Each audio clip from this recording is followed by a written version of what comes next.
this is Albert. Hey, Hi. how's it going? You know, my friend Eva was just telling me that there is not one guy at this party that she's attracted What? to. It's okay, there's no one here I'm attracted to either. All right, great. Hi. Hi. Oh, did I get the day wrong? No, why? Because you're wearing your pajamas? It's Sunday, I like to be comfortable. Oh, good. Hello, everybody. Welcome to What the Flick. Ben Mankiewicz, Christy, Lemire, Alonso, Duralde, James Gandolfini's last movie. Enough said. I think he might have one more in the pipeline, but Not I think James it's his Gandolfini's. last starring role, Yeah. I think, for sure.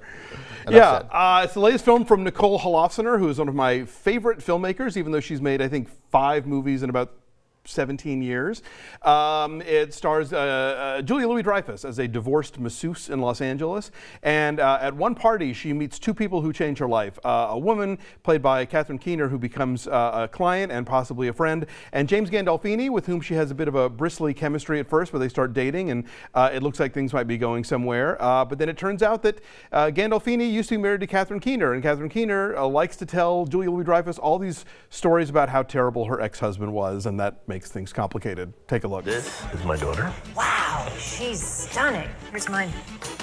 She's beautiful. I don't know what my life is going to be like with this whole going away to college thing. I guess we should develop hobbies. Actually, I weave. Like baskets? Yeah, I do it in the garage. Really? No. You think they have threesomes? What? Why would you say that? I know, but apparently it's what they're doing these days. I'm afraid that window's closed. There was a window? My ex-husband and I have 0 in common, and I was completely repulsed by him sexually. Oh, God, no. Just a sec. Marianne, please pick up the phone. Albert, hi. This is the meeting. Why are you laughing? Because I'm not sure I would have revealed the fact that they were married to each other. It's in the trailer. Is it in the trailer? Yeah. Because I didn't, I mean, you know it's going to come, but it's like a nice little surprise as it develops along. Yeah. Like Oh, the it was- tension of like when are they all going to find out about each other is a nice little. Oh, I thought that was like an Act 1 Okay. kind of. Yeah, I mean, I think you know what? I think you and I missed it a little bit. Like I was a little, like I had a gasp moment Oh, when really? it's realized, and then you think back and I thought, I think everyone in the theater already knew this.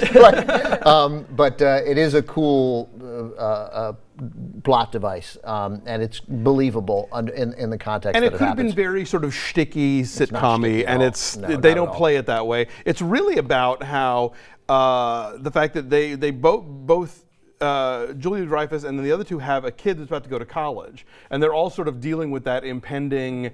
They're both their only kids. So, Right, yeah. exactly. Yeah. So so they both got empty nest syndrome sort of breathing down their neck. And I think that's what makes Julia Dreyfus sort of open to dating Gandolfini, but also to wanting to have this friendship with Catherine Keener, and she really admires Catherine Keener, loves her life, loves how she's got things all put together. And so she's reluctant to give one up, but I think she's also wanting to get the dirt on Gandolfini before she gets too committed to him, even though, it's sort of poisoning the well. And then, as happens when you tell too many lies, then she didn't intend for it to, but then you've told too many, and then you can't get out of them. Right. Then you're sort of stuck in the middle of them. It's a combination of 2 people who've worked with Armando Iannucci, because she does Veep for her, Right. and He was in The Loop. and he's wonderful. He's wonderful Yeah. and in the loop, and now they're together in this. And I like that. And Keener is Holofcener's muse in a way. I think Right. she's been in all of her films. And Did Holofcener, you like Please Give? I loved Please Give. I did too. My therapist hates Please Give more than any movie that has ever come out. Well, your favorite because therapist he can just fuck think himself. he because of the sort of this again that someone's so motivated by guilt that she can't walk past somebody and has to give $20. I think he thinks that's bad life living. Tremendous. Well, the movie's not Yeah. championing that necessarily. I think he can't whatever it is, he can't get past bear it. it. Okay. Yeah, Well, no, yeah. I think her movies. I think they're so funny and they're so smart and they're so intelligently observed. I Yeah. mean, she has this real gift for just catching those little moments in a conversation where, Yep. where things turn, in a weird way. The getting to know you banter between Julia Dreyfus and James Gandolfini is so great. Gandolfini is so charismatic and sweet and funny and wonderful in this movie. And I went from like, just every so often in the movie, I would be really enjoying watching him, and then I'd be, Yeah, definitely.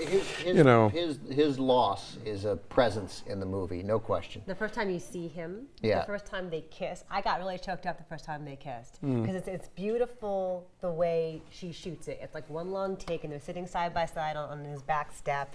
and it's just kind of awkward and kind of sweet and kind of tender and kind of lovely. I'm like, it's so nice that he had this work in him, and we didn't get to see that more of it side of him. Yeah. Like, I was telling Ben afterward, we saw it together, like the Mexican is maybe a subtle bit. No, but I mean, He's good. in The terms movie's of terrible, like yeah. the subtlety that he had in him, which I don't think everyone always recognized. You see it was Get, there. you see the subtlety in him in Get Shorty, even in Or, that sort of Killing Them Softly, Yeah. another movie I didn't Oh, like, yeah. but I loved He was him great in in it. that. You know, Really damaged but yeah, I highly recommend this movie. And really, if you haven't seen Holofcener's other movies, Walking and Talking, Lovely and Amazing, Friends with Money is really and good. Please Give, no matter what Ben's therapist says, check them all out. They're great. There's a, like in Frances Ha, which I loved, her awkwardness, Greta Gerwig's awkwardness, is sort of her whole thing.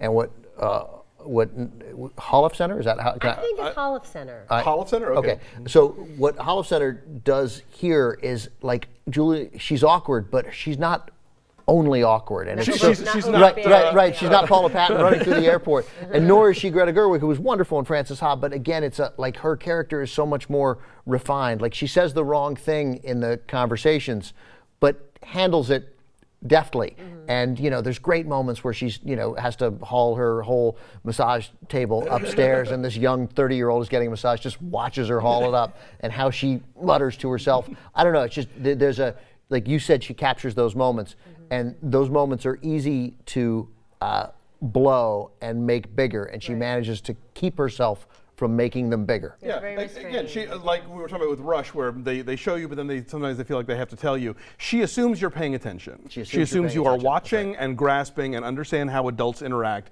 and that you catch the little moments so she can keep them little. There's really nothing wrong with this movie. I went with a 9.2.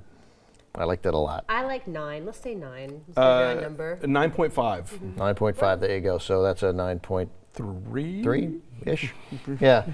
9 point between. We'll call it 9 point. 9.3. There you go. That's what we'll call it. We'll call it. There you go. Thanks everybody. Bye.